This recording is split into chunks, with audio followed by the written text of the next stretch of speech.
अब जो मैं खबर बता रही हूं, इस खबर के लिए दोस्तों आपसे थोड़ा सा वक्त की गुजारिश करूंगी कि निकालिए और इस रिपोर्ट को देखिए, थोड़े से वक्त की, क्योंकि जो इस देश में हो रहा है वो बड़ा भयानक और खतरनाक हो रहा है। इस देश के मुसलमानों के खिलाफ बहुत ही खतरनाक साजिश रची जा रही है, और वो भी बड़े लेवल पर। और इसको फंड कौन कर रहा है, पैसे कौन दे रहा है, सुनेंगे ना तो आपकी भी आंखें खुली की खुली रह जाएंगी, आंखें फटी हो जाएंगी आपकी कि आखिर इस देश में मुसलमानों की हैसियत आखिर है क्या। क्योंकि फंड हो रहा है इस देश में मुसलमानों को हटाने के लिए, पैसे डाले जा रहे हैं इस देश के मुसलमानों को बाहर भेजने के लिए, उनके खिलाफ षड्यंत्र रचने के लिए। और ये पैसा कौन दे रहा है, तो ये पैसा मोदी सरकार के मंत्री के मंत्रालय के जरिए दिया जा रहा है।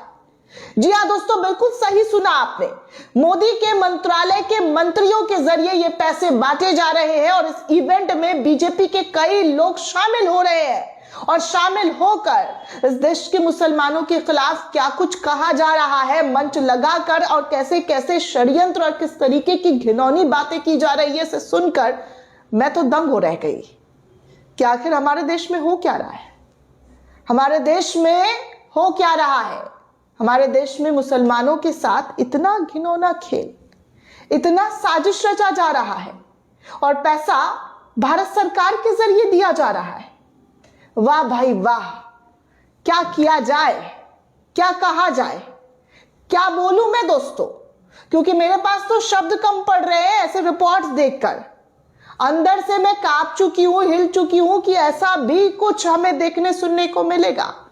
और ऐसी भी कोई खबर मैं आपको बता रही होंगी जहां पर मोदी सरकार ने 63 लाख रुपए खर्च कर दिए मुसलमानों को हटाने के लिए। मुसलमानों को हटाने की मांग करने वाले इवेंट पर 63 लाख रुपए मोदी सरकार के जरिए खर्च कर दिए गए हैं। सोच रहे कितनी भारी रकम है और कितनी बड़ी रकम है। 63 लाख रुपए मुसलमानों का इस देश से कैसे खात्मा हो, कैसे इस देश से उनको निकाला जाए, कैसे उनके खिलाफ षड्यंत्र रचा जाए, इस इवेंट का पूरा सार ही यही था। और कहा तो मोदी जी के दफ्तर से कुछ ही मील पर ये तमाम चीजें हो रही थी, और इसमें लोग शिरकत कर रहे थे। भारी तादाद में लोगों को उकसाने का काम किया जा रहा था, ब्रेन वॉश कैसे किया जाता है वो सब कुछ हो रहा था। धन्य हो मोदी जी, धन्य हो, आपके जैसा महामानव पाकर इस देश के लोग धन्य हो चुके हैं। और भी कुछ दिखवाना बाकी रह गया है, वो भी दिखवा दीजिए। एक काम क्यों नहीं करते हैं, इस देश के मुसलमानों को खड़ा कीजिए और गोली मार दीजिए, क्योंकि बहुत चुभ रहे हैं आपको, आपकी पार्टी को, आपके लोगों को, क्योंकि आप तो कुछ कर नहीं सकते हैं, आपके हाथ शायद बंधे हैं, इसीलिए आप कुछ नहीं कर सकते हैं, ना बोल सकते हैं, ना स्टेटमेंट दे सकते हैं, ना उनके साथ खड़े हो सकते हैं। हाँ, विदेशों में जाकर विदेशी अरबी शेखों के साथ गले लग सकते हैं, भाई बंधु कह सकते हैं, दोस्त यार कह सकते हैं, लेकिन इस देश के मुसलमानों के साथ आपके नाक के नीचे आपके होते हुए ये सब कुछ हुआ और हो रहा है, फिर भी आपने चुप्पी साध ली है। दरअसल दोस्तों, द क्विंट की एक रिपोर्ट सामने आई है। इस रिपोर्ट को देखकर मैं दंग रह गई कि आखिर देश की राजधानी में भी ये सारे षड्यंत्र रचे जा रहे हैं। अब तक तो मैं उत्तर प्रदेश, मध्य प्रदेश, बिहार, झारखंड, राजस्थान, इन तमाम जगहों की ऐसी खबरें देख रही थी और आपको दिखा रही थी, लेकिन देश की राजधानी में भी एक बड़े लेवल का षड्यंत्र रचा जा रहा है। और इस इवेंट में मुसलमानों को कैसे खत्म किया जाए, इस देश के 25% मुसलमानों को कैसे बाहर निकाला जाए, इसको लेकर एक इवेंट करवाया गया। और इस इवेंट में सरकार के जरिए सरकारी पैसे दिए गए। खैर, द क्विंट की ये रिपोर्ट आपको बता दूं दोस्तों कि 25% भारतीय मुसलमानों को बाहर फेंक दो, भारत को हिंदू राष्ट्र बनाओ, बड़े पैमाने पर धर्म परिवर्तन और मुसलमानों को इस देश से बाहर निकाला, ये सब कुछ मांगे थी जो 13-14 दिसंबर को दिल्ली के भारत मंडपम में उठी। जी हाँ दोस्तों, दिल्ली के भारत मंडपम में जो प्रधानमंत्री के कार्यालय से उनके घर से कुछ ही दूरी पर है, वहां पर उठी। ये सब हुआ सनातन संस्था द्वारा आयोजित सनातन राष्ट्र शंखनाद महोत्सव के दौरान। द क्विंट ने सबसे पहले इस इवेंट में दिए गए नफरती भाषण यानी कि हेट स्पीच का खुलासा किया। उसके बाद द क्विंट ने बताया कि इस कार्यक्रम में केंद्रीय संस्कृति मंत्रालय और दिल्ली के पर्यटन मंत्रालय का साथ मिला हुआ था। इस कार्यक्रम में केंद्रीय मंत्री गजेंद्र सिंह शेखावत, श्रीपद नायक, संजय सेठ और दिल्ली के पर्यटन मंत्री कपिल मिश्रा ने भी हिस्सा लिया। इस मामले को आगे बढ़ाते हुए द क्विंट के जरिए आरटीआई के तहत दोनों संबंधित मंत्रालयों से पूछा गया कि क्या उन्होंने इस आयोजन के लिए कोई फंड या पैसा दिया था। तो द क्विंट को आरटीआई के जवाब में क्या मिला है आपके सामने रख रही हूं। द क्विंट कहता है कि हमें पता चला कि केंद्रीय संस्कृति मंत्रालय ने सनातन संस्था को 63 लाख रुपए दिए थे। मंत्रालय ने अपने जवाब में और क्या क्या दिया है ये भी मैं आपको पढ़कर बताना चाहूंगी। इसमें बताया गया कि हमें दिल्ली के पर्यटन मंत्रालय की ओर से अभी तक कोई जवाब जो है वो नहीं दिया गया। हालांकि इस कार्यक्रम में जो नफरती भाषण है उसके कुछ हिस्से द क्विंट के जरिए छापे गए, जिनमें सुरेश चौहान के जो सुदर्शन टीवी का प्रमुख है, जो लगातार विवादित बयान नफरती भाषण देता रहता है, वो भी इस मंच पर पहुंचा और यहां पर कहा कि भारत में फिलहाल 25% मुसलमान घुसपैठिए हैं। वो बांग्लादेशी, पाकिस्तानी और अफगानी है।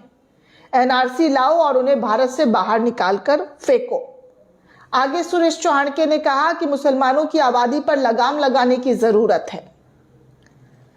वहीं बीजेपी के नेता अश्विनी उपाध्याय ने इस मंच पर जाकर कहा कि क्या सरकारी डर के जरिए मुसलमानों का हिंदू धर्म में धर्मांतरण नहीं किया जा सकता है। अगर हिंदू एक व्यक्ति का धर्मांतरण कराए तो हम अपना लक्ष्य हासिल कर लेंगे। आगे उपाध्याय ने यह भी कहा कि यहाँ कोई बिजनेसमैन मौजूद है, वो आसानी से अपने कर्मचारियों का धर्मांतरण करा सकते हैं। जी हाँ, यहाँ कई बिजनेसमैन मौजूद हैं, वो आसानी से अपने कर्मचारियों का धर्मांतरण करा सकते हैं और धर्मांतरण कराने के बाद वो अपना लक्ष्य हासिल कर लेंगे। आगे राहुल दीवान हिंदू फंड, इनके जरिए कहा जा रहा है कि हमें आक्रामक रणनीति की जरूरत है, हमें संवैधानिक हिंदू राष्ट्र चाहिए। अगर वो लड्डुओं में अमोनियम नाइट्रेट मिला दे तो लाखों हिंदुओं को मार दिया जाएगा, मारे जाएंगे। ऐसे ऐसे शब्दों का इस्तेमाल इस मंच पर किया गया है। मतलब खुद की बनाई हुई गाथा, खुद की बनाई हुई थ्योरी, स्टोरी इस मंच से सुनाई जा रही है। बड़ी मनोहर कथा सुनाई जा रही है कि कैसे मार दिया जा सकता है, कर दिया जा सकता है और ये हो सकता है, वो हो सकता, सब काल्पनिक जो बातें हैं इस मंच से लोगों के दिमाग में भरने की पूरी कोशिश की। मुद्दा ये नहीं है दोस्तों कि 63 लाख रुपए कोई बड़ी रकम है या छोटी। सवाल तो ये है कि टैक्स भरने वाली जनता का पैसा ऐसे कार्यक्रमों में क्यों इस्तेमाल किया जा रहा है, जहां एक पूरे समुदाय के खिलाफ उनकी सफाई की बात की जा रही है। आखिर टैक्स पेयर उस कार्यक्रम का बिल क्यों भरे जो हिंदू राष्ट्र की मांग सीधे तौर पर हमारे संविधान के खिलाफ कर रहा है। सोचने वाली बात है दोस्तों कि आखिर इस तरीके की चीजें इस देश के टैक्स पेयर क्यों करे जो सीधे तौर पर संविधान के खिलाफ जा रहा है। और हमारे देश की सरकार देखिए कितनी बेहतरीन सरकार है, 21 तोपों की सलामी देनी चाहिए इनको। तो ऐसे ऐसे कार्यक्रम में ये लोग पैसा दे रहे हैं। मैं सवाल पूछना चाहती हूं प्रधानमंत्री नरेंद्र मोदी जी, इस देश के मुसलमान आपको इतने खटक रहे हैं कि आप उनके खिलाफ पैसे बांट रहे हैं, आपका मंत्रालय उनके खिलाफ पैसे बांट रहा है। इतने बुरे इस देश के मुसलमान, तो एक साथ खत्म कीजिए ना कहानी। क्यों रोज रोज का हंगामा, रोज रोज का बवाल इस देश को देखने को मिल रहा है। एक तरफा वोट मिलेगा या फिर और कोई प्लानिंग प्लॉटिंग चल रही है ऐसे संगठनों के जरिए, क्योंकि आपके मंत्रालय के जरिए पैसे तो भर भर कर दिए जा रहे हैं इस देश में मुसलमानों को निकालने के लिए। ऐसे ऐसे इवेंट्स हो रहे हैं, क्या इसका मकसद है? देखो तो लगता है बहुत छोटी सी चीज है, लेकिन अगर सोच कर देखिए दोस्तों तो कितना बड़ा और कितना घिनौना खेल खेला जा रहा है इस देश के मुसलमानों के साथ। सोचिए दोस्तों, और सोच समझकर इस वीडियो को भी शेयर कीजिए कि हमारे देश में मुसलमानों की हालत क्या कर दी गई है। जय हिंद, जय भारत।